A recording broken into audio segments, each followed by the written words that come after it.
ስም አይቀበርም በምድር ላይ በተመላለሱባቸው ዘመናት ለአገር ለወገን የላቀ ሥራ ያበረከቱ በአጸደ ሥጋ የተለዩን ስመጥር ሰዎች የሚታወሱበት ዝግጅት ስም አይቀበርም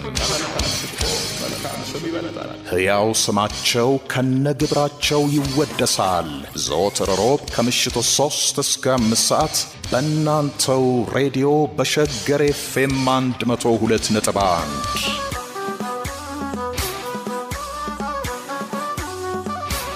አዘጋጅና አቅራቢ ወንድሙ ኃይሉ ስም አይቀበርም ጤና ይስጥልን እንደምናምሽታችኋል የምንወዳችሁ የሸገር ቤተሰቦች ይህ ሳምንታዊው ስም አይቀበርም ነው የፕሮግራሙ አዘጋጅና አቅራቢ ወንድሙ ኃይሉ ነኝ በዛሬው ዝግጅታችን ህይወቱ ካለፈ ከነገ በስቲያ 3ኛ ዓመቱን የሚደፍነውን ተወዳጁን ድምጻዊ ማዲንጎ አፈወርቅን እናስባለን አብራችሁን እንድትቆዩም በአክብሮት እንጋብዛለን ስም አይቀበርም ማዲንጎ አፈወርቅ ከ1970 እስከ 2015 ስም አይቀበርም መከታተል ችሏል ማዲንጎ በሙዚቃ ፈርጥነቱን ለማብራት ማይክሮፎን የጨበጠው ገና በ9 ዓመቱ እዚያው ደብረ ታቦር በቀበሌ ኪነቱ ውስጥ ነበር ይህንን ለግላጋ ድምጸ መረዋ ታዳጊ የተመለከቱ የቀድሞ 603ኛ ክፍለ ጦር የሙዚቃ አባላት መኮድ ወደ ባህር ዳር ይዘውት በመሄድ የተጎናጸፈውን የዝና ጉዞ አሃዱ ብሎ እንዲጀምር መነሻ ሆነውታል ባህር ዳር የጀመረውን የሙያ ጉዞ ይበልጥ ለማጎልበት ወደ አዲስ አበባ በመምጣት እርጎዮች ጋር ኋላም ላፎንቴኖች ጋር ቆይቶ በራሱ እንዲሁም በተለያዩ ስመጥር የምሽት ክለቦች ውስጥ ሰርቷል ማዲንጎ አፈወርቅ የፊሸር ባንድ ኮሌክሽን የተሰኘውን የመጀመሪያ አልበም በ1989 ዓመተ ምህረት ከሁለት ጓደኞቹ ጋር ያሳተመ ሲሆን በሰፊው ከህዝብ ጋር ያስተዋወቁትን ስያሜ ያጣሁላት የተሰኘውን አልበም በ1991 ዓመተ ምህረት አውጥቶ የአልበሙ መጠሪያ የሆነውን ስያሜ ያጣሁላት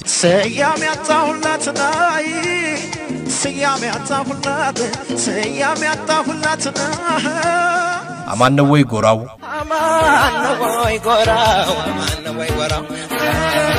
ዳንቼ ስመጣ የስከባይራው የተሰኘ ስራው የበርካታ አድናቂዎችን ልብ አስገዝቶለታል በልብ ወዳጁ ኤልያስ መልካ አቀናባሪነት አይደረግም የተሰኘውን አልበም ደግሞ በ1997 ዓመተ ምህረት ለህዝብ ሲያቀርብ አይደረግም ለጾንንገርሽ ያንጀቴ ለስሜ አይደረግም ትንሽ ልፍ ሲሉ እልፍ እየተገኘ ደሃነው በልቡ ሞቱን የተመኘ የሚል ስንኝ የቋጠረበትን ትዝታ በትዝታ ሰበብ ላለፈው ሲጨነቅ እንዲሁም ማህሌት ነበለት ማህሌት ነበለት ይደነቅ የሚያውቀኝና የአልበሙ መጠሪያ የሆነው አይደረግም የሚለው ስራው ማዲንጎ አፈወርቅ እውነትም የሀገራችን ወጣት ተወርዋሪ ኮከብ መሆኑን ያናው መንገድ አንድም የሚጠላ ያመጣል አንድ የሚወደድ የሚል ስንኝ ያለው ሶድላት የተሰኘው አልበም በ2007 ዓመተ ምህረት ለህዝብ ሲቀርብ ምነው ዳኛ ዳኛ ሸንጎ የለም ባገ ጎዳናው መንገድ አንድም የሚጠላ ያመጣል አንድ የሚወደድ ውሰጃ በሚሉ ስራዎቹ ያድናቂዎቹን ቀልብ በድምጸ መረዋነቱ ነው ዳኛ የተሰኘውን ስራውን በኦዲዮ ብቻ ዩቲዩብ ላይ 20 ሚሊዮን የሚጠጋ ህዝብ አዳምጦለታል ምነው ለኛ ዳኛ ሸንጎ የለም ባገ ከነዚህ አልበሞች በተጨማሪ በርካታ ነጠላ ዜማዎችንና የፊልም ማጀቢያዎችንም በተለያዩ ጊዜያት አበርክቷል ከነዚህ ስራዎቹ ጥቂቶቹ የኢትዮጵያ ሚሊኒየም ሲከበር የበዓሉ ድምቀት ከነበሩ ስራዎች በዋናነት የሚጠቀሰውና ከሞያ አጋሩ ከብርሃኑ ተዘራ ጋር በመሆን የሰራው አንበሳው አገሳ በክፉ የማይለይ አንበሳው አገሳ አባይ ወይስ ቬጋስ የተሰኘው የፊልም ማጀቢያ ወይስ ጋስ አይሎ መፍረደው እንደራስ እውነቴ ሰው አገር አባይ ወይስ ቬጋስ ብርቱካኔ የተሰኘው ስራውን ማዲንጎ ከምንም በላይ ለእናት ሀገሩ ቅድሚያ በመስጠት ሀገር ችግር ሲገጥማት የሀገር ህልውናን ለማስጠበቅ ከሞያ አጋሮቹ ጋር በመሆን ጦር ግንባር ድረስ በመሄድ መከላከያ ሰራዊቱን በማነቃቃት የጀብዱ ስራ ከመስራቱ በተጨማሪ በርካታ የሀገር ወኔ ያላቸውንና በማህበራዊ ፋይዳቸው የጎሉ ስራዎችን ከሞያ ጓደኞቹ ጋር በመሆን ለሀገሩ አበርክቷል። ለሀገር ላበረከተው ከፍተኛ አስተዋጽኦም ከጠቅላይ ሚኒስትር ዶክተር አብይ አህመድና ኃይለማርያም ደሳለኝ የምስጋና ኒሻን ከመጎናጸፉ በተጨማሪ ከልዩ ልዩ ድርጅቶች የተለያዩ ሽልማቶች እንደተበረከቱለት የህይወት ታሪኩ ያስረዳል። ስም አይቀበርም። ማዲንጎ ለእህቶቹ ለትግስት አፈወርቅና ለጅጋየው አፈወርቅ እንዲሁም ለወንድሙ ለያሬድ አፈወርቅ የሞያ ፈርቀዳጅ በመሆን በሙዚቃ ስራ እንዲገፉ ምክንያት ከመሆን በላይ ለበርካታ ወጣት ድምፃውያን አርአያ ከመሆን በዘለለ የገንዘብና የሞያ ድጋፍ ያደርግ ነበር። ከዚህም ሌላ በሙዚቃ ሙያ ውስጥ እድሜ ልካቸውን አገልግለው በጡረታ የተረሱ የሞያ አባቶቹና እናቶቹን አስተዋሽና ደጋፊም ነበር። ማዲንጎ አፈወርቅ ከወይዘሮ ሮዛ ይግዛው ህጋዊ ጋብቻ ያገኛት ዲቦራ ማዲንጎ የተሰኘች ሴት ልጅ አባት ሲሆን በህይወቱ ደግ፣ ሩህሩህ፣ ተግባቢ፣ ቤተሰቡንና ጓደኞቹን ወዳጅ፣ ለተቸገረም ቀድሞ ደራሽ እንደነበር የሚያውቁት ሁሉ ይመሰክራሉ። ድምፃዊ ቴዎድሮስ ካሳሁን ቴዲ አፍሮ ማዲንጎ በእውነቱ ሲፈጠርም ኃይለኛ ዘፋኝ ነው። ድምጽ ደግሞ በዳበረ ቁጥር ደግሞ በእርግጥ በቴክኒክም በብስለትም ያድጋል። ግን እንዲሁ ሲወለድም በጣም የምትጠቀው ድምፃዊ ነውና ብቃትና ችሎታ እንዳለ ሆኖ ቅንነት ከባህሪው ደግሞ መወዳቸው ቅንነቱ፣ ግልጽነቱ ጊዜ የኪነ ጥበብ ሰው ቅንነት፣ ግልጽነት ያስፈልገዋል። ጥሩ የመተባበር ስሜት ያስፈልገዋል። ድምፃዊ ብርሃኑ ተዘራ ይደውልልኝና ምሳ እንኳን በላው ካልኩትና አጠገብ ይሆን አንድ ሁለትም ትቆርሳለህ ነው የሚለው። ብቻውን አይወድም፣ ሰዎች ይዞ ነው የሚሄደው። በጣም የሚገርም ባህሪው ይሄ ነው። የግጥምና ዜማ ደራሲ ድምፃዊ ሞገስ ተካ ዜማ ሲሰጠው ዜማን ለመረዳት በመጀመሪያ በጣም ያዳምጣል። በጆሮ ብቻ አይደለም የሚሰማው፣ በአእምሮ ነው የሚሰማው፣ በዝነ ልቦና ነው የሚሰማው። ዜማውን ከተረዳው በኋላ ደግሞ ለመስፈን በጣም በቃ ያለው ችሎታ ያው ሁሉም የሚያውቀው ነው። ድምፃዊ ግርማ ተፈራ በሱ ድሜ እንኳን ድሮ ሲሰሩ የነበሩትን ሰዎች የድሮ ሰዎችን እንኳን ፈልጎ አስሶ የሚያስደስት ሰው ነው። በጣም የሆነ ነገር አንድ ሰው ይደረግለት ምናምን ሲባል ከፊት የምታገኘው ማዲንጎ ነው። ድምፃዊ ዮሴፍ ገብሬ ጆሲ በጣም ደግ የደጎች መጨረሻ ነው። በእውነት ነው ማለት አንዳንድ ጊዜ ክለብ ምናምን ሰርቶ በጣም ብዙ ገንዘብ ይዞ ምናምን ተቀብሎ ምናምን ባዶ እጁን ቤት ይገባል። በእውነት ነው መናገርና ብዙ የተደበቀ ማንነት አለ።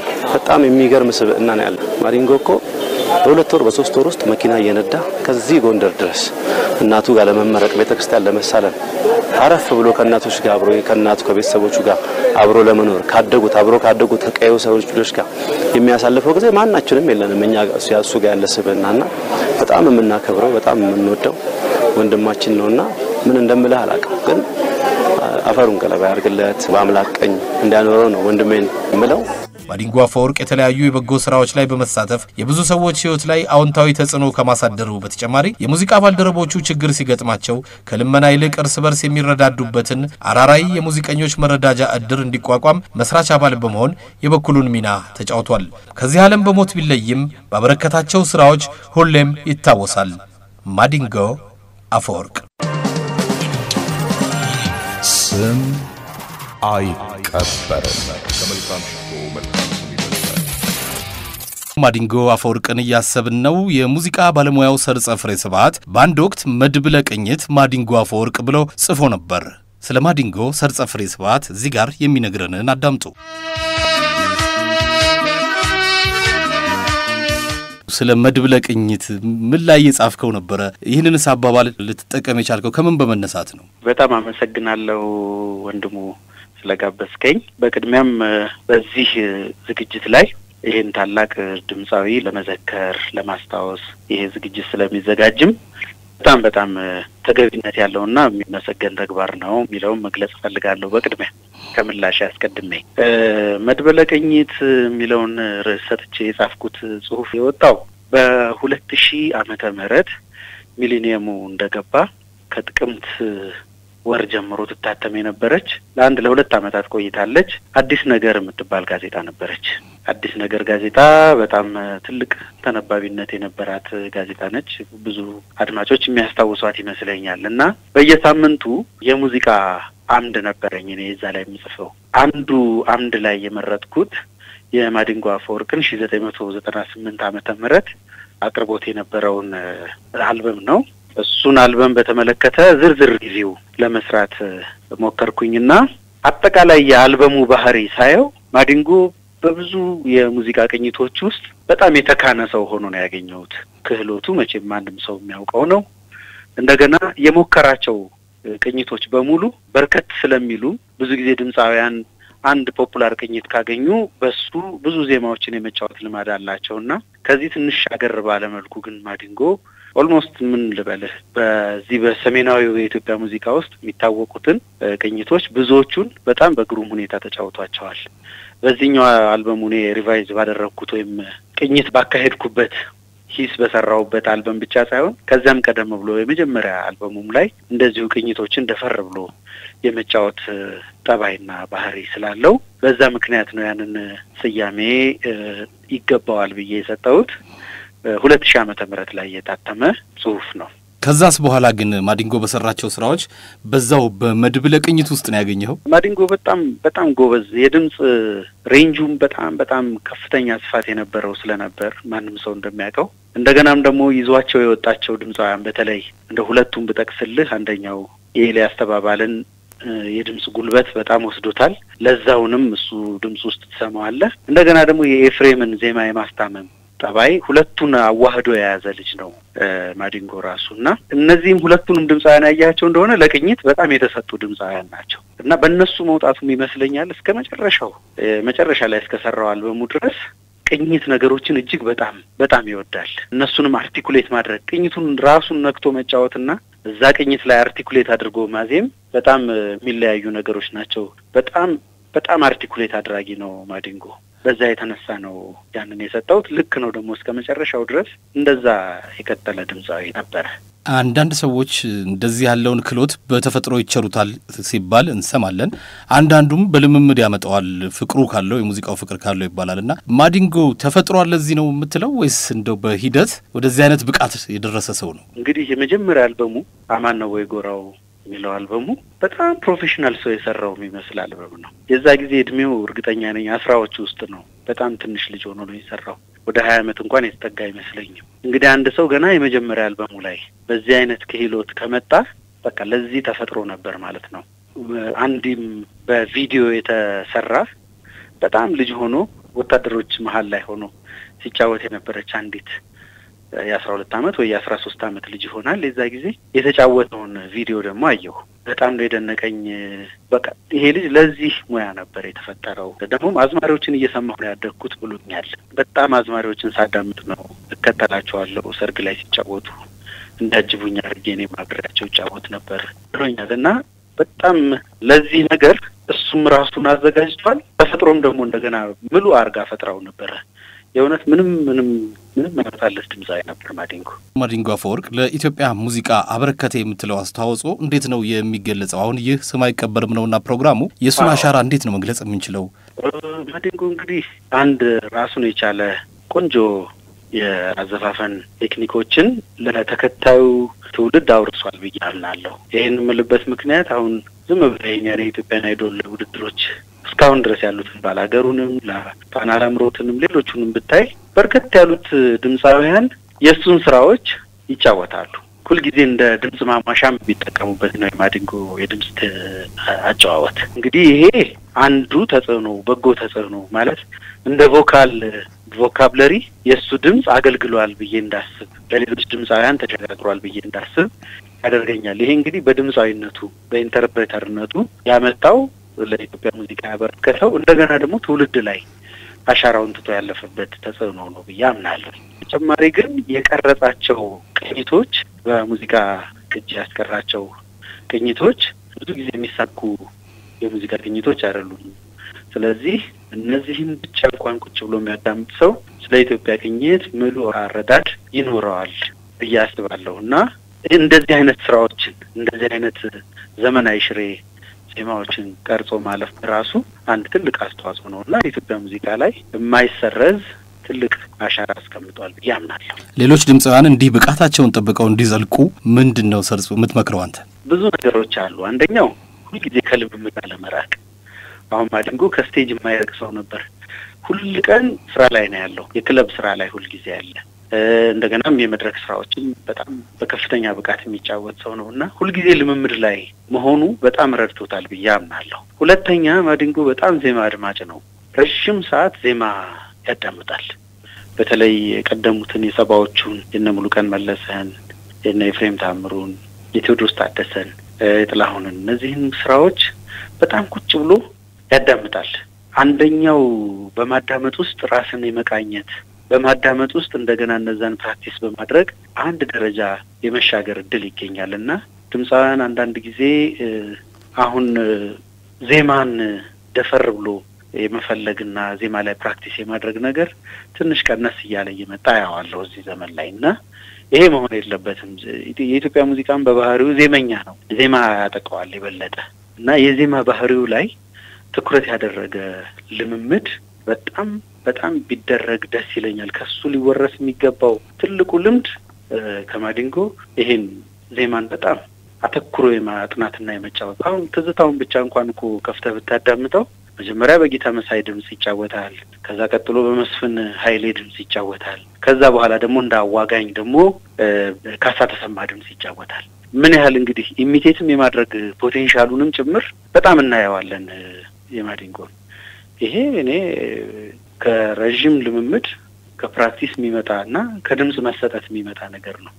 ሁሉ ጊዜ ድምጽ እንደ ኢንስትሩመንት ፕራክቲስ ይፈልጋልና በጣም ድምጻውያን ከማዲንጎ ሊወርሱ የሚገባቸው የሚመስለኝ እኔ የፕራክቲስ ፍቅሩ ጥሩ ነበረ ብዬ አምናለሁ። መድብለ ቅኝት ማዲንጎ አፈወርቅ ብለዋልና አድማጮች ባንተ ስም መጋብዛቸው ማንን እመርጣለሁ መሰለህ?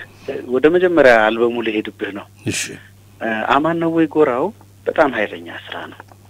በጣም ሰው ቢሰማው ደስ ይለኛል። የዛ ጊዜም እንደወጣ አካባቢም ብዙ ተደምጧል ለማለት አልችልም፣ ግን ትልቅ የድምጽ አቅም ትልቅ የቅኝት ችሎታ የምታይበት ስራው ነውና እሱ ቢደመጥ ጥሩ ይመስለኛል።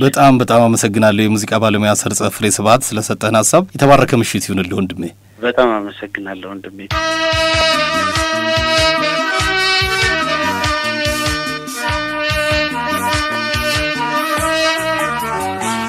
የምንወዳችሁ የሸገር ቤተሰቦች አሁን በአንድ ወቅት ከድምጻዊ ማዲንጎ አፈወርቅ ጋር አድርገነው የነበረውን ቆይታ እነሆ ለመታሰቢያው አዳምጡልን። ተንገበገበልሽ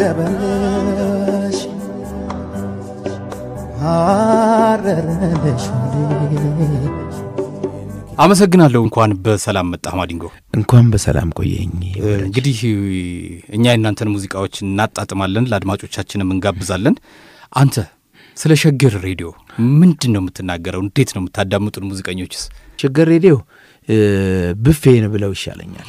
የምግብ አሁን ሁሉ ነገር ያለበት የሚያጠግብ ቆንጆ ብፌ ተዘጋጅቶ አይተካወክ ሸገር ማለት ለኔ ያ ነው። የእውቀት አለው፣ የአርት አለው፣ የስፖርት አለው። በጣም ደስተኛ ነኝና ሸገርን ሁሉ ጊዜ እከታተላለሁ። በጣም ያምራል። ተወዳጅነቱም በጣም ደስ ይለኛል። ግን ክፍለ ሀገሮችም ላይ በደንብ ቢሄድ ለምን በጣም ብዙ ሰው መለወጥ የሚችል በጣም ትልቅ ነፃ የሆነ ሚዲያ ነው። በጣም ደስ ይለኛል። ክፍለ ሀገሮች ኢትዮጵያ ውስጥ ባሉ ክልሎች በሙሉ ቢሰማ የበለጠ ብዙ ሰዎችን ማነጽ ማስተማር የሚችል ማስደሰት ማዝናናት የሚችል ሚዲያ ነው ብዬ አምናለሁ። ሸገር ማዲንጎ ከሙዚቃው ህይወት ሌላ እንደው የተለየ ተሰጥኦ ነበረ? ከልጅነትም ጀምሮ ሙዚቃው በለጠብኝ እንጂ አንድ ነገር አይቼ ቶሎ የማድረግ ነገር በጣም አለ። መኪና መንዳት ትልልቅ መኪና እኔ 12 ዓመት ልጅ ሆኜ ነዳ ነበር። ወታደር ቤት ኦራል ምናምን ማለት ነው። በደንብ ታገላብጠው ነበር። በደንብ ይወዱኛል ሹፌሮቹ። ያው በደርግ ጊዜ ዘፈን ስለነበረ ይወዱኛል፣ ይሰጡኛል። በቃ እንደዚህ አይነት ነገር አንድ ነገር ፈጥኖ የማድረግ ተሰጥኦ አለኝ። ትምህርት ላይ ምጥሩ ነበርኩኝ ቤተሰቦቼ ሲነግሩኝ፣ እኔም አውቀዋለሁ። ግን ሙዚቃ የሚባል ልክፍት ታውቃለህ፣ በዛ ውስጥ ስላለፍኩኝ እወደዋለሁ። በቃ ይሄን ሙያዬንና ብዙ ተሰጥኦ ይኖርሃል፣ ግን አንዱ ያሸንፋል። እንደዛ አይነት ተሰጥኦች ነበሩኝ። ለምሳሌ አሁን ይሄ መኪና መንዳት ነው፣ ግን ግጥም መጻፍ ሊሆን ይችላል። ዜማ ላይ ጥሩ እኮ ነኝ። ዜማ ላይ ብዙ ዘፈኖች ሰርቻለሁ። ከባለፈው አልበሜ አፋሬ ነው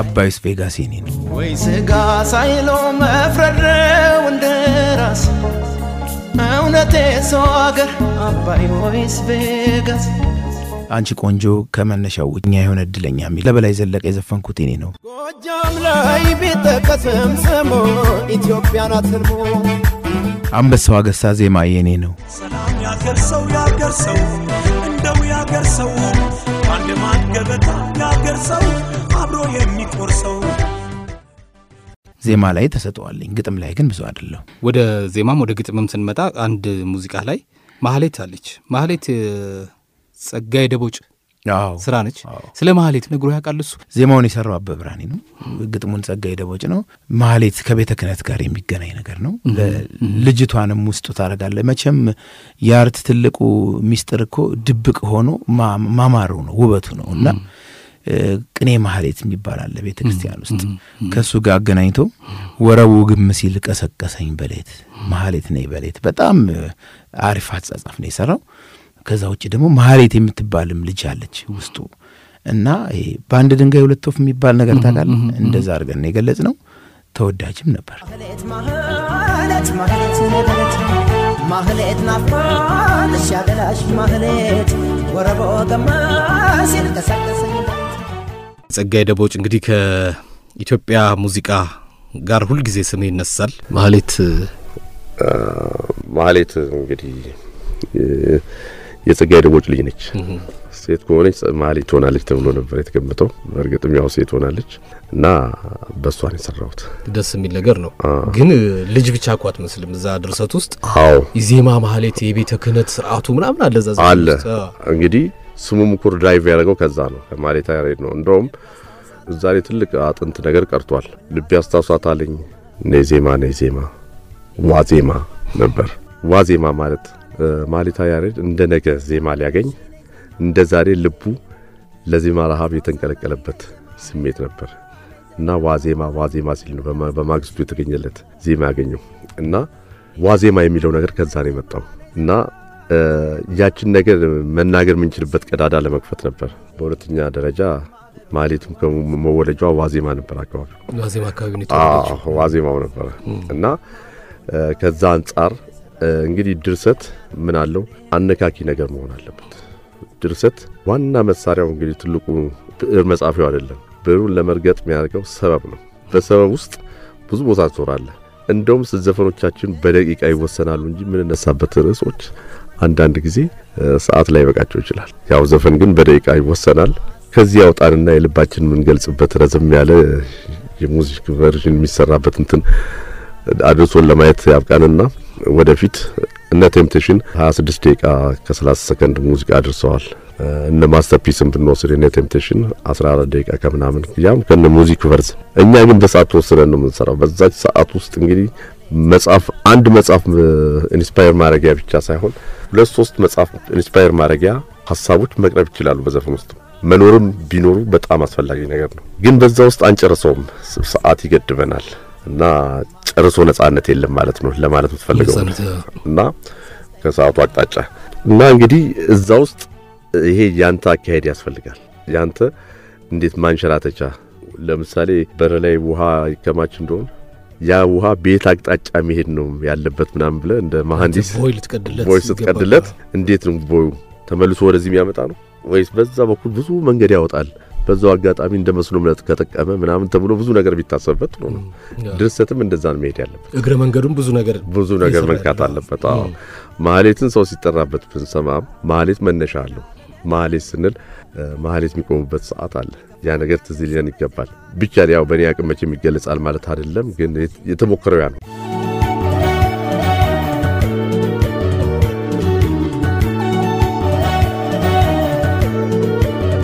ሌላው በጣም የሚገርመው አንተ ልዩ ችሎታ መድረክ ላይ ስትወጡ የተለየ ስሜት ይሰጣችኋል ከዚህ ከአልበም ስራ ውጪ የሚፈጥረው ነገር አለ እንደዛ በብዛት እንግዲህ ያው እንግዲህ እኔን ካልከኝ እንደ አንተ አባባል እቀበለዋለሁ ደስ ይለኛል ብዙ አርቲስቶችም አሉ መድረክ ላይ ጎበዝ የሆኑት አንዳንድ ጊዜ ደግሞ ያው ሰውነና አሁን ዛሬ ስመጣ እኔ ራሴ ጉንፋን ተይዤ መጣሁበት አጋጣሚ አለ እንደዚህ አይነት ነገሮች ሲመጡ የግድ ስራው ላይ መሳተፍ ይኖርብህና ገብተህ ስትዘፍን ችግሮች ሊፈጠሩ ይችላሉ። ከዛ ውጪ ደግሞ በብዛት አሉ እንዲህ አይነት ነገርን መድረክ ላይ ማስቀመጥ የሚችሉ ከልምድም ደግሞ ወሳኝነት አለው። ብዙ መስራት የተለያዩ የምትጀምርባቸው ዘፋኞች ይወስናልና እንደዛ አድርገህ ብትዘፍን የተሻለ ነው። እኔ እስካሁን ሰው ነኝና ልሳሳት እችላለሁ። በብዛት ግን በጣም ጥሩ እንደሆንኩኝ ብዙ ሰው ይነግረኛል። ይሄ ደግሞ ዋናው ነጥብ ከመዝፈን በፊት ትንሽ ትሬኒንግ አድርገህ ብትገባ በጣም ጥቅም አለው። ድምጽ መሟሟቅ አለበት። ድምጽ ማለት መኪና ማለት ነው እና እየለቀቀ ይሄ ዲስቶርሽን የሆኑ ሳውንዶች፣ ይሄ አላስፈላጊ ከፒች መውጣት፣ ይሄ መድከሞች፣ እነሱን ሁሉ ትልቅ መድረክ ስፔሻሊ የሚዲያ ነገር ሲኖር መጠንቀቁ ለሁሉም ሰው በጣም አሪፍ ነው። ይሄ ነው የሚመስለኝ። ይሄንን ነገር ካደረገ ማንም ሰው ስቱዲዮ ውስጥ የሰራውን ነገር ማስቀመጥ አለበት ብዬ አምናለሁ። ይሆናልም። እኔ እንደዚህ ነው የምከተለው። መድረክ ላይ ስትጫወቱ አንዳንድ ያልተፈለገ ድርጊት ውስጥ የሚገቡበት ነገር አለ። ከስሜትም ሊሆን ይችላል። ስቴጅ ላይ መጥቶ ንቅ ሊያደርግህ ይችላል። ከዚህ በፊት ከአመል ማር ጋር እንደውም ስናወራ የተሸለመችውን ሽልማት ዘግኖ በማይክሮፎን ቂው አድርጌዋለሁ ብላኝ ነበርና ማዲንጎም ደግሞ አዘኛ አይደለም። ስቴጅ ላይ እንደዚህ ከነካኩት ጉልቤ ነው አፍንጫውን ነው የሚለው የሚባል ነገር አሜት ይሁን ትክክል እርግጠኛ ነኝ። በመጀመሪያ ደረጃ ያው መቼም አርቲስት የህዝብ ነው፣ ምንም ጥያቄ የለውም። ሁልጊዜ ያ ሰው መጀመሪያ አንተ ላይ የሚመጣው ወዶህ ነው፣ ፍቅሩም ነው። በዛ መሃል ደግሞ የሚረብሽም ሰው ሊኖር ይችላል። ብዙ ነው ክለቡ ስንሰራ አውርቼ አልጨርሰውም። ግን ትንሽ ልጅ እያለሁኝ እኔ አንድ በደርግ ጊዜ ነው ትዝ ይለኛል፣ ወታደር የሀገር ዘፈን የምንዘፍነው ነበር። እኔ እሱም በምዘፍንበት ሰዓት በአንድ ብር መጥቶ ሲሸልመኝ መጥቶ የጣለኝን አስታውሰዋል። ምን አይነት ግድንግድ ሰው ቢሆን። አዎ እኔ ትንሽ ነኝ። 11 12 ዓመቴ ነው። ወታደር ነው እሱ ራሱ። አዎ እንትን ጠገዴ አካባቢ ሄደን ነው የሀገር ዘፈን ነው የምንዘፍነው። ወልቃይት ጠገዴ የሚባል ሀገር አለ። እዛ ሄጄ ስንዘፍን ነው በቃ ከሞራል ነው ኢትዮጵያዊነት የሆነ ዘፈን ነው። ስዘፍን አውጥቶ 1 ብር የገጠር ሰው ነገር ይመስለኛል ሲለኝ እኔ ወደ ኋላ ማይክሮፎን እንደዚህና ብዙ አይነት ገጠመኞች አሉ። በተለይ ሴቶች ላይ ይብሳል። ወንድ ላይ እንኳን ብዙ አይበዛም። ሴቶችን ግን የተለያየ ነገር ያው ነገሮች ይመጣሉ። ግን የሚያስደስቱም አሉ፣ የሚያናድዱም አሉ። ዞሮ ዞሮ ግን የምዘፍነው ለህዝብ ስለሆነ እንደዛ ታልፈዋል። ብዙ ግን እንደዚህ ወታደር ቤት የቅስቀሳ ዜማዎችን ትጫወታላችሁ። አዎ የሚገርም ነገር እኛ ራሱ እኮ ስናዳምጥ እንዲህ ወታደራዊ ዜማዎችን የሆነ ወኔ በቃ የሌለ ጀግንነት መጥቶ ነው ልባችን ውስጥ ብሎ የሚሞላውና እናንተ ራሳችሁ ሙዚቃውን ስትጫወቱ እንዲህ አይነት ስሜት ይመጣል? አዎ በትክክል ነው። ለምሳሌ ምን አለ መሰለህ፣ ሙዚቃ በጣም ጉልበት ያለው ነገር ነው። ሀገርህ እኮ ሲወረር እኮ ሙዚቃ ነው እኮ አንዱ ቁልፉ ነገር። ህዝብን የሚያነሳሳ እኮ ሙዚቃ ነው። ሙዚቃን መጀመሪያ በጣም ከልባችን ልንወደው ይገባል። አሜሪካኖች ኢራቅ እየሄዱ ሊያዝናኗቸዋል። ኢራቅ ድረስ ይሆን አፍጋኒስታን ድረስ እየሄዱ የአውሮፓም ዘፋኞች የሆነ ሀገር ሄደው ለሚሊታሪው አገልግሎት ይሰጣሉ። ያ ነገር ምንድነው? መዝናኛ አይደለም። ከመዝናኛነቱ ባሻገር አንተ ለሀገር ያለህን ፍቅር እንድታስታውስ ያደርጋል። ወኔ ነው። ከባድ ነው። በጣም ጉልበት ነው። አንተንም እዛው ውስጥ ሰራዊት ውስጥ ሆነ ስትጫወተው አንተንም የሚለውጥ ነገር ነው እና ወኔነቱ ይለያል። ይሄ ፍቅር ዘፈን አይደለም፣ የሀገር ዘፈን ነው። እንባም ሊመጣ ይችላል። ጥላሁን ገሰሰን አይተው ከሆነ እያለቀሰ የሚዘፍንበት ምንም ያ ነገር ከውስጡ የመጣ ነው። ምንም ልታደርገው አትችልምና ሙዚቃ ፓወር ነው፣ ጉልበት ነው። ሚዲያም እንደዚሁ ፓወር ነው። ግን እንደ ወታደር ቤት ሆናችሁ ከዚህ በፊት እነ ንግስትን እናስታውሳለን። እንደዚህ ወታደራዊ ቅስቀሳ ላይ ነበረ። ንግስት በሸዋ ላይ ደሴ ህይወቷን ያጣችበት አጋጣሚ፣ የምስራቅ እዝ ኦርኬስትራ የምስራቅ እዝ እዛ ላይ ህይወቷን ያጣችበት፣ ሌሎችም ብዙ የተሰዉ አሉ በዛ አጋጣሚና እየተጫወትክ እንደው ስጋት ድው የሚል ነገር ራሱ። በነገራችን ላይ እኔ እኮ በዛን ጊዜ እድሜ ትንሽ ነው። ወታደር እኮ አይደለሁ። ወታደር ቤት በሲቪል ሆነ የተቀጠርኩትና ግንባሮች ጋር ብዙ ጊዜ ሄድ ነበረ። እንሄዳለን ግን እንደዚህ የከፋ ነገር አይደለም። የቅርብ ርቀት ነው ግን በጣም ጥበቃም ይደረጋል። በጣም ጥንቃቄም የተሞላበት ነው። የከፋ ነገር እስካሁን እኔ አልገጠመኝም። ግን የመጨረሻው ያው የመንግስት እንትን ሲል ሲደረግ ካምፕ ውስጥ ነበርኩኝ። ባህር ዳር ከተማ መኮድ የሚባል ካምፕ አለ፣ እዛ ነበርኩኝ። የመጀመሪያ መሳሪያዎች መውደቅ ምናም ሲጀምሩ ቤተሰቦቼ ባህር ዳር መጥተው ነበር ከደብረ ታቦር። ቶሎ ወደ እነሱ ለመቀላቀል ችያለሁ። እንዲህ አይነት ነገሮች አሉ። ሽራሮ ባድመ ሄደን ነበር ከነጋሽ ጥላውን ከነጋሽ መሐሙድ ከነ አለበይ ነፍሱን ይማርና እና በጣም ብዙ ነገሮች ታሳልፋለህ። ሙዚቀኛ ስትሆን መዝፈን ብቻ አይደለም፣ የምታየው አሳዛኝ ነገር አለ፣ የሚያስደስት ነገር አለና በጣም የጋዜጠኛነት ሙያና የአርት ሙያ አንድ አይነት ነው። እኔ ለይቻላየው ጋዜጠኛውም ብዙ ችግር ውስጥ ገብቶ ያውቃል ብዙ ደስታ ውስጥ። ሙዚቀኛም እንደዚሁ ነው፣ አርትም እንደዚህ ነው፣ የቲያትር ሰዎችም እንደዚህ ናቸው፣ አንባቢዎችም እንደዚሁ ናቸውና ጋዜጠኝነት ራሱ አርት ውስጥ ቢጠቃለል ወይም አርቱ አንድ ናቸው፣ የአንድ ሳንቲም ግልባጭ ናቸው፣ ተመሳሳይ ነውና በትንሿም እድሜ ቢሆን ብዙ ነገር ለማየት ችያለሁ። በዚህ ደግሞ ደስተኛ ነኝ። ከብዙ ታላላቅ ሰዎች ጋር ተገናኝችበታለሁ። በጣም ደስ ይላል። አንቺ ሆዬ፣ ባቲ፣ አምባሰል፣ ትዝታ የሙዚቃ ግኝቶቻችን አሉና ከዚህ ውስጥ በትዝታ በጣም እኔ ራሴ ጭልጥ ነው ብሎ ያንተን ዜማዎች ሰማ መሰክራለሁ። እሱ እንዳለ ሆኖ ሌሎች ከነዛ ከሶስቱ አንቺ ሆዬ፣ አምባሰል፣ ባቲ የቱ ነው ደግሞ የበለጠ? እኔ ቅኝቶች ሁሉንም መጫወት እችላለሁ። አዲሱ አልበሜ ላይ ትንሽ ሰው በደንብ እንዲወደው የሆነበት ምክንያት ሁሉም ሰው የሚፈልገውን ሙያ ሊኖር ይችላል። ሙያ ካለህ ግን ሙያን በአግባቡ መጠቀም አለብህ። የሆነ ማወቅ ያለብህ ነገር አለ። ይሄኛው አልበም ላይ ትንሽ ራሴን ተምሬ መጥቻለሁ ምለው ሰው የሚፈልገውን ስታይሎች አቅርቤ ያለሁኝ። ጭፈራ ስትፈልግ ጎንደር፣ ወሎ፣ ምንጃር አለ። የፍቅር ዘፈኖች ስትፈልግ፣ ለስላሳ ዘፈኖች ስትፈልግ የካሳ ያለበት አለ፣ ውሰጃት አለ። የቅኝት አፍቃሪ ነኝ። ኢትዮጵያዊ ከለር አላቸው። ሲዘፈኑም ከበድ ይላሉና ከቅኝቱም እኮ ባለፈ ራሱ ፍቅር መልእክቶቻቸው አገላለጹ በጣም ነው። በቃ በፍቅር ውስጥ በሃይማኖትም ስታየው ያሬዳዊ ነው። መዲና ዘለሰኛ ምናምን የሚባለው ነገር አጻጻፍ ነው። በነገራችን ላይ ዜማ አይደለም እሱ። መዲናና ዘለሰኛ የግጥም አጣጣሎች ናቸው። ግን እነዚህ በዚህ ቅኝት ውስጥ የሚዘፈኑ ብዙ አይነት የዜማ ስታይሎች አሉ። እኔ በጣም ሰርጸ ነው ወደዋለሁና እሱም ገና ሳልታወቅ የምወድበት ምክንያት ምንድነው? ሳልታወቅ ብዙ ውስጥ ሳልገባ መድብለ ቅኝት ማዲንጎ ብሎ ጽፎ ነበር እና ገና ሳያቀኝ እኔና እሱ እንኳን አልተዋወቅንም ነበር። ተደስቶ ማለት ነው እነዚህን ነገሮች ስላልተውኩኝ። እሱ በጣም ጎበዝ የሙዚቃ ሀያሲ ነው ሀገራችን ውስጥ ከእድሜው በላይ በጣም ሁሉም ሰው የሚያምነው ጉዳይ ነው። እሱም እንደዛ ሲለኝ በጣም ነው የተደሰትኩት። ወደፊትም ቢሆን የኢትዮጵያ ቅኝቶች ከውስጤ ይወጣሉ የሚል እምነት የለኝም። ለምን የኛ ህዝብ ማለት ያ ነው። የኛ ህዝብ ማለት የውጭንም መቀላቀል ደስ ይላል። ጎበዞች አሉ። ዲያቶኒክ ስኬል የሚባለውን የሚጫወቱ በጣም እንደነ ዳዊት መለስ አይነት ጎበዝ ለዘመናዊ ሙዚቃ ከወጣት እንትን ያደረጉ ሰዎች አሉ። ግን የኛም ደግሞ የኢትዮጵያ ሙዚቃ ዘመናዊ ባህል ነው የሚባለው። በቃ ከባህል ተነስቶ ትንሽ ከፍ ነው የሚለው። ባህሉ ማለት እነ ይርጋ ዱባለ እነ ባህሩ ቀኝ ናቸው። ዘመናዊ ባህል ሲሆን ደግሞ እነ ጥላሁን ሙሉቀን መለሰ ራሱ ይሄ ዘመናዊ ባህል የሚለው ሙዚቃ በማምጣት በጣም ሞደርኑን በማምጣት ደግሞ እነ ግርማ በየነ የሚባሉ ሰዎች ነበሩና የተያያዘ ነው። ግን ዞረህ የአገርህ ዘፈን የኢትዮጵያዊነትህ ቦታውን ይይዛል። ዜማ ትሰራለህ አንተ፣ ቀደም ብለንም ነግረኸኛል። ሌሎች ደግሞ ግጥምና ዜማ ደራሲዎች አሉ አንተም የሚያቀብሉ። እንደው ዜማም ግጥምም በልኬ ይሰፉልኛል የምትላቸው የተለዩ አሉ? አሁን እኔ የሁሉም አድናቂ ነኝ። በነገራችን ላይ ስማቸውን ከጠራሁት ስለሚበዛ እኔ ስጀምር ከዘላለም መኩሪያ ጋር ነው የጀመርኩት። ከሱ ጋር ሲሰጠኝ እሱም ስለሆነ የመጀመሪያ ስያሜ ያጣሁላት አሳታሚ በጣም እንግባባለን። የሌሎቹም ዜማና ግጥም በልኬ ነው የሚያመጡት። አማኔ ይልማ በልክ ነው የሚሰፋል። ይልማ ገብረአብ ይልማ ነው። አሁን ደግሞ ኢንጂነር ፋንታው ጨፎ የሚባል መጥቷል፣ በጣም ጎበዝ። እሱ ደግሞ እንደዚሁ አሁን ስታይል ለውጥ ስናደርግ በጣም ጥሩ ነገር ያደረገ ነው። መኮንን ለማ ዶክተር የሚባል ወጣት ልጅ ያለ ጎበዞች አቀናባሪዎችም ሚካኤል ኃይሉ አለ። አንጋፋው አቀናባሪ ሙልጌታ ባተ እኔ ላይ ተሳትፈዋልና ትክክለኛ ዕውቀቱ ያላቸውን ሰዎች እኔ ሳልገባ ባሁኑ አሳትፍ ያለውና በብዛት በልክ ነው። እነታመነ መኮንን ሁሉም ይዘውት የመጡት በቃ በልክ ሲሰፋ ልብስ ታውቃለህና እንደሱ ነው። ግን ብዙ ስራ የሰራሁት ከዘላለም መኩሪያ ጋር የመጀመሪያ አልበሜ ላይ ሰርቻለሁ፣ ከአበብራኒም ጋር። አሁን አልበም ላይ ደግሞ ሶስት ዜማ ኢንጂነር ፋንታና ወጨፎና መኮንን ለማ ዶክተር ይሰርተዋል። ከነሱ ጋር አማኔ ይልማ ደግሞ ማርማር የሚለውን ዘፈን ሰርቷል። በቃ እድለኛ ነኝ ማለት እችላለሁ። ጥሩ ነገር ነው ይዘው የመጡት። ይሄው ነው። መልካም ነው። እንግዲህ ማዲንጎ በመጨረሻ ላይ እናንተ በሙዚቃ ስራዎቻችሁ ታዝናኑናላችሁ። አንተን የሚያዝናናህ ምንድን ነው? በጣም የሚያዝናናኝ ነገር ሙዚቃን የሚያክል የሚተካልኝ ነገር የለም።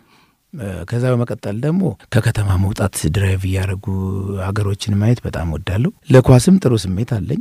ከሀገር ውስጥ የብሔራዊ ቡድኑ ደጋፊ ነኝ። ከውጭ ደግሞ ማንቸስተር ዩናይትድ ደጋፊ ነኝ። አርሰናሎችንም ወዳቸዋለሁ። ይሄ በዚህ አጋጣሚ ከአርሰናል ውስጥ የምወዳቸውም ተጫዋቾች ስላሉ በጣም ደስተኛ ነኝ። ከስፔን ደግሞ የባርሴሎና ደጋፊ ነኝ። ሊዮናል ሜሲን በጣም ደስ ይለኛል። የሚገርም ክርስቲያኖ ሮናልዶ ወደዛ ሄደውብኝ ነው እንጂ ማንቸስተር እያለ የሱም አድናቂ ነበርኩ። ማድሪድ ሲሄድ ደግሞ ሜሲን ስለምወድ ባርሴሎና ሆነ። እነዚህ ተጠራቅመው ያስደስተኛል። በጣም አስደሳች ነገር ነው። እንግዲህ ካገኘናቸው እነሱንም እንጋብዝላለን እዚህ። አንዳንድ እግር ኳስ ደጋፊዎች ግን ሮናልዶን ገዛ ነው የምንለው ኢትዮጵያውያን እግር ኳስ ደጋፊዎችና እንዴት ነው ያገላለጽ? እኛ እንገዛዋለን። ኳስና ሙዚቃ በጣም አገር አቋራጭ ናቸው። በጣም እውነት ነው። አንዳንድ ጊዜ ምን መሰለ እንዴ በጣም ጭልጥ ብለን የሀገራችን እስኪመስል ድረስ መሆኑ ነው ቅር የሚለኝ።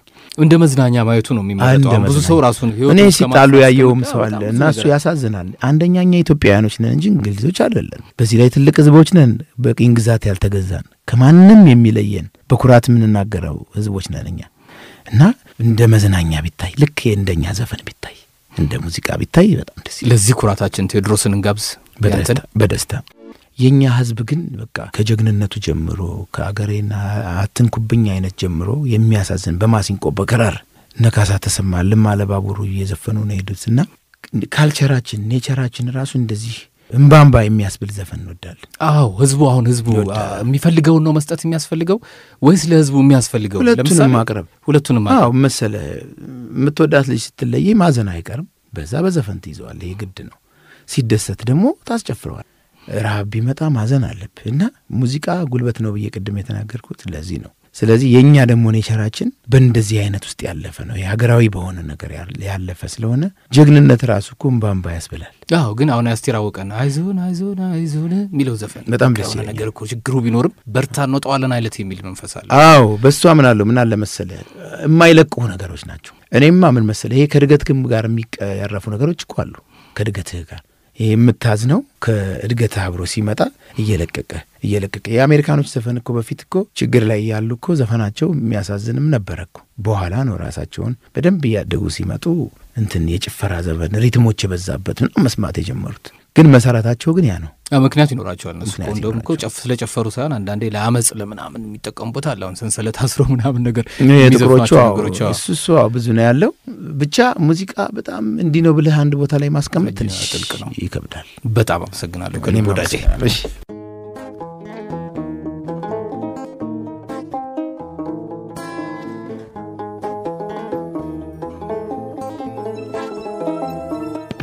ድምፃዊ ማዲንጎ አፈወርቅ በተወለደ በ44 ዓመቱ ነበር በድንገተኛ ህመም መስከረም 17 ቀን 2015 ዓ.ም ከዚህ ዓለም በሞት የተለየው። የዛሬና በቃን። ሳምንት ሌላ ባለውለታችንን እናስባለን። የፕሮግራሙ አዘጋጅና አቅራቢ ወንድሙ ኃይሉ ነበርኩ። አብራችሁን ስለነበራችሁ እናመሰግናለን። ሌሊቱ ሰላማዊና የተባረከ ይሁንላችሁ። ኢትዮጵያ ለዘላለም ትኑር። ስም አይቀበርም። በምድር ላይ በተመላለሱባቸው ዘመናት ለአገር ለወገን የላቀ ሥራ ያበረከቱ በአጸደ ሥጋ የተለዩን ስመጥር ሰዎች የሚታወሱበት ዝግጅት ስም አይቀበርም። ሕያው ስማቸው ከነግብራቸው ይወደሳል። ዘወትር ሮብ ከምሽቱ 3 እስከ 5 ሰዓት በእናንተው ሬዲዮ በሸገር ኤፍኤም 102.1